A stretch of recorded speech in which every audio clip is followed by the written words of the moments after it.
Dalawang lalaki ang namatay matapos makarambulan ng kanilang grupo ang isa pang grupo ng kabataan sa Iloilo City. Nag-away na raw dati ang isa sa mga biktima at isa sa mga suspect dahil sa isang babae. Makibalita tayo kay Nanita Hobilla ng GMA Iloilo.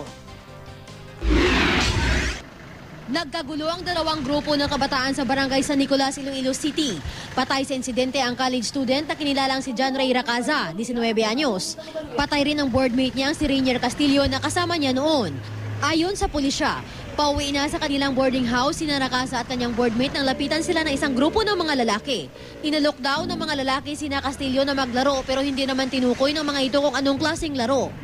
Hindi ito pinansin ni Castillo hanggang sa pagdating nila sa isang kanto, nakaabang na palang iba pang kasamahan ng grupo ng mga lalaki.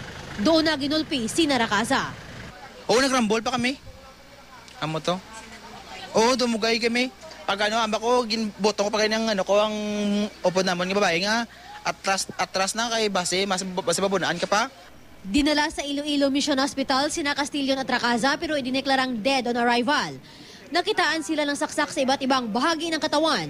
Ayon sa mga kasama ng mga nasawi, nakaaway ni Racaza ang isa sa mga nanggulpi sa kanila dahil daw ito sa isang babae. Mahigit 15 lalaki raw ang sumugod kina Racaza. Sumuko ang isa sa mga suspect.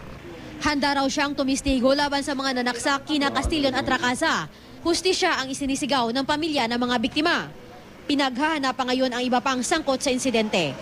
Ninita Hobilla, Nagbabalita, Pilipinas!